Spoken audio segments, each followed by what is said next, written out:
Hi guys, how's it going? I'm Sam from Cynthia AU and I'm going to be starting up my new series on the channel. It's called The Elder Scrolls Lore. I basically talk about the lore of everything to do with the Elder Scrolls that I possibly can.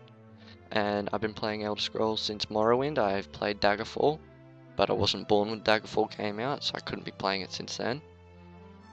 And I've learned a lot from my friends, so I'm happy to say that I know quite a bit. Alright, so for this episode, I'm going to be talking about the Needs, the Snow Elves, and the event of the Night of Tears. Alright, so the Needs are the now extinct race, the first men race in all of Tamriel, all of Nirn. They came from Atmora, which is like far to the north of Tamriel, if you can see on the map. When they were in Atmora, they banded into small clans, and due to the climate of Atmora, it was probably like they guessed that they were hunter-gatherer society, and a small group of the Needs migrated south and settled in Tamriel, which is where it settled in Skyrim in Tamriel. If you play Skyrim and join the companions, you'll probably hear about Ysgramor, and he's one of the most famous Needs in all of Tamriel history. He was a leader of a great colonizing fleet to Tamriel, and they settled in the northernmost point in Skyrim, like the most extreme point. The most extreme point of Skyrim's Broken Cape, Hassaric Head, I think you pronounce it. And then from there they moved down. Hassaric Cape is, or what is it? Hassaric Head is close to Winterhold, like at the very top. And then they migrated. They moved a bit south, and they built a legendary city known as Sarthal, which you will explore if you join the College of Winterhold in Skyrim. And when they moved to Skyrim, they met the native people living there, and they were the Snow Elves. And for quite a long time they lived in relative peace with the Snow Elves, and it was until the Snow Elves noticed the fast growth in the Nedic population that things got violent. The Needs were widespread throughout all of Tamriel, until the First Era, when they were absorbed into the bloodline of the modern day human races of Tamriel. The Needs are actually the ancestors of not only the Nords, but also the Imperials and the Bretons. Okay, and from the Needs that were in Skyrim, a group moved south into Cyrodiil and intermingled with the Ayleids, I think, there, and that's how the Imperial race was born. And another group moved west into High Rock, where they intermingled with the Dureni Ultima, and that's how the Breton race was created. Alright, so now we're moving on to the Snow Elves. Snow Elves were a race of Mer. They inhabited Skyrim much longer before the Nords, and it is common belief that the centuries of underground living and torture and slavery by the Dwemer twisted them into the Falmer, from what you see today in the Dwemer ruins. When they were living in Skyrim above the ground, they were a wealthy and prosperous society, and they were even revered by the Ultima of the Somerset Isles, which means they must have been a really good community. Alright, so where are we? They lived in Skyrim with the Dwemer, and they prospered alongside with them, but they always held an uneasy alliance with them. And when the Needs came down from Atmora, their relationship was comfortable. But although it started off peacefully, it turned violent as soon as the Snow Elves noticed the fast growth in the Nedic population.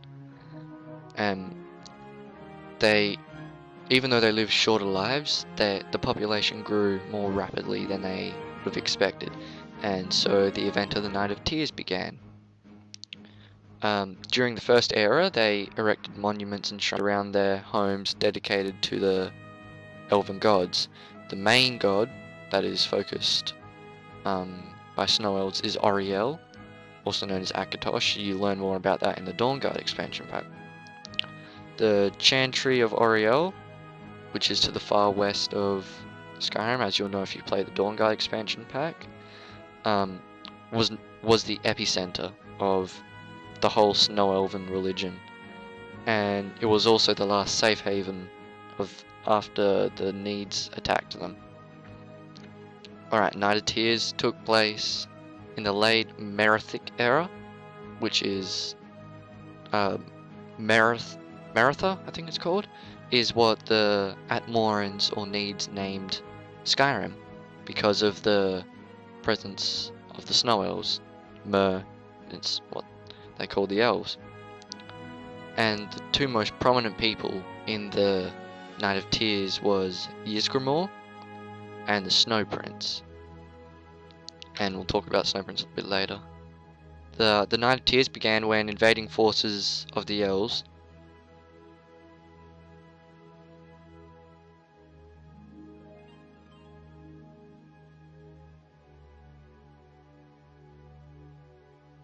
when the elves descended on the Nedic or Nordic capital Sarthel, which I just spoke about.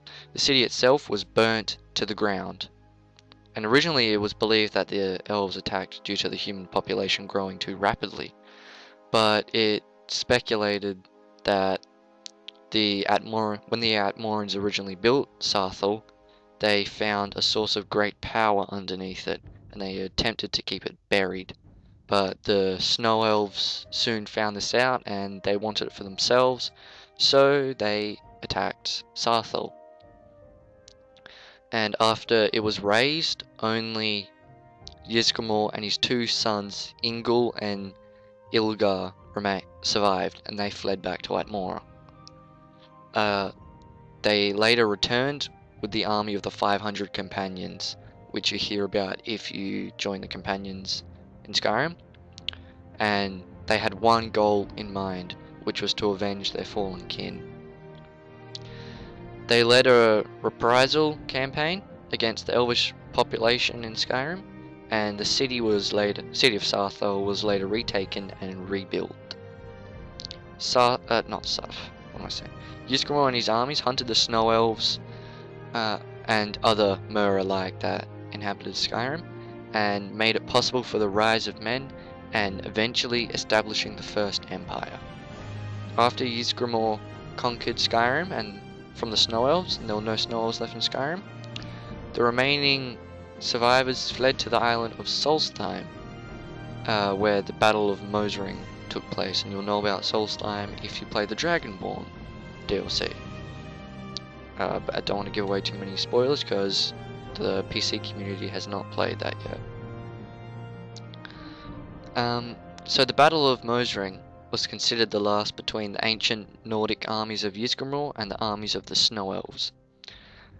Initially, the ancient Nords cut swaths through the enemy ranks of the Snow Elves, and it was said that the slopes of the Mosring ran red with elf blood.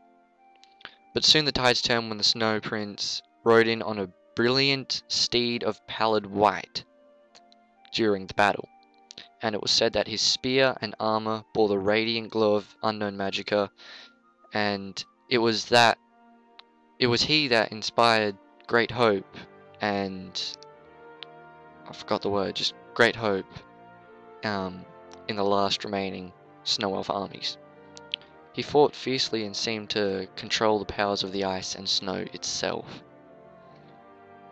And several of the mightiest Nord warriors of Ysgramor's army fell before him, including Inyalda White-Eye, Ulfgeir Anvilhand, Strom the White, Frida Oakenwood, and Hamdall the Frenzied.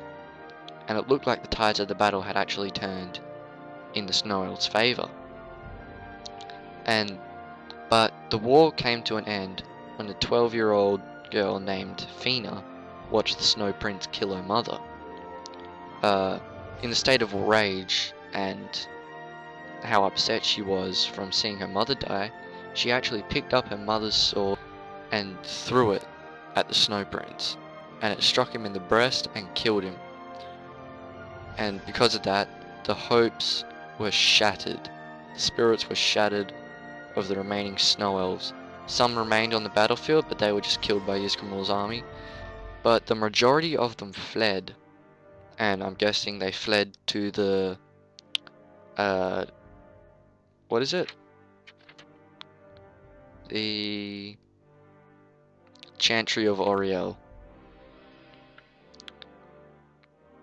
And even though the Nordic custom is to burn the corpses of their enemies, they thought that the Snow Prince deserved better because he was so loved by his people.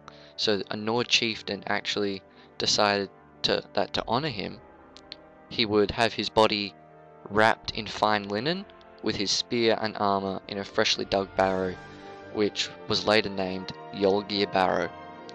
And it was attacked by bandits once, grave robbers, and since the Nords honor their dead, they protected him. And he wasn't encased in storeroom because that's restricted to Nordic dead only. Right guys, thanks for watching this episode of Elder Scrolls lore. Stay tuned for the next episode. Not sure what I'll be doing for lore next episode. It might be some more races, it might be Tiber Septim, I'm not sure. Alright guys, stay tuned.